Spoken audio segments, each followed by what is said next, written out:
আজকে ছিল ছোট মামার নতুন ফ্ল্যাটের গৃহপ্রবেশের অনুষ্ঠান, মানে অনির ছোট মামা। তো কালকে পুজো হয়ে গেছে, তো আজকে খাওয়া দাওয়ার অনুষ্ঠানটাই রয়েছে মেনলি। তো আমি আর আমার শাশুড়ি মা চলে এসেছি 8:30টার দিকে। তো চলো ফ্ল্যাটের একটু ঝলক তোমাদেরকেও দেখিয়ে দিই। মেন গেট দিয়ে ঢুকলেই কিন্তু এই ড্রয়িং রুমটাই পড়বে। আর সিলিংটা দেখো খুব সুন্দর করেছে, সাথে একটা টিভি ক্যাবিনেটও।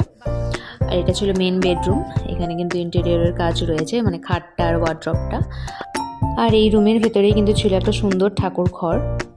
এখন কিন্তু এই ধরনের ঠাকুর ঘরই সব ফ্ল্যাটেই রয়েছে মোটামুটি, ছোটোখাটোর মধ্যে বেশ সুন্দর। আর ঠাকুরও প্রতিষ্ঠা করে দিয়েছে মামি অলরেডি।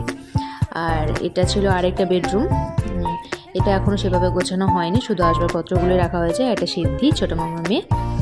আর এই ঘরের সাথে ছিল একটা ব্যালকনি, খুব সুন্দর।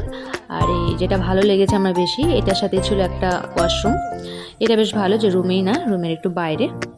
তারপরে এটা দেখো রান্নাঘর, এটাও বেশ ইন্টেরিয়র করা হয়ে গেছে, মোটামুটি গোছানো হয়েই গেছে। আর বেসিনের জায়গাটাও বেশ বড়। আর টিভি ক্যাবিনেটটা ভালো করে দেখে নাও, এখানে একটা অ্যাকোরিয়ামও ছিল, আর কয়েকটা মাছও ছিল। আর এই বাথরুমটা হচ্ছে মেন বাথরুম, এটা রুমের পাশেই ছিল। আর এই যে আমি আর সবাই মিলে বসে বেশ গল্প করছিলাম, সব দিদিরা চলে এসেছিল। মামি কাছে দারুণ লাগছে দেখতে, সত্যি সুন্দর লাগছে। তো সবাই মিলে অনেক গল্প করার পর মোটামুটি 10টার দিকে আমরা খেতে চলে গেছিলাম। ছাদে ছিল খাওয়া দাওয়ার অ্যারেঞ্জমেন্ট এই ঘরটাতেই।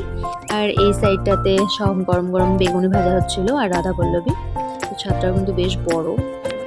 এবারে বসে পড়েছি খেতে। এবার চলো তোমাদেরকেও দেখাই কী কী আয়োজন ছিল আজকে খাবারে। তো ফার্স্টে দিল রাধা পল্লবী আর চানা মশলা, তারপর দিয়ে দিল স্যালাড আর বেগুনি। এরপর ছিল ফ্রাইড রাইস আর ডাল, এরপর ভেজ মাঞ্চুরিয়ান, ছানার কোপ্তা কারি, এরপর দিল চাটনি, পায়েস, রসগোল্লা ছিল আর নেইনি। কোনো সিদ্ধির খাওয়া হয়নি, এটা ছেড়ে দেবো। সবার মানে বসে আছে সবাই, কেউ উঠতে পারছে না, ওর জন্য বসে আছে। তো খাওয়া দাওয়া সেরে আবার নিজে চলে এসেছি। সবার সাথে অনেক ছবি তোলা হলো, মজা হলো সবার সাথে অনেক। তো আজকের এই মিনি ব্লগটা কেমন লাগলো তোমাদের জানিও। আর দেখা হচ্ছে পরের কোনো ব্লগে। টাটা।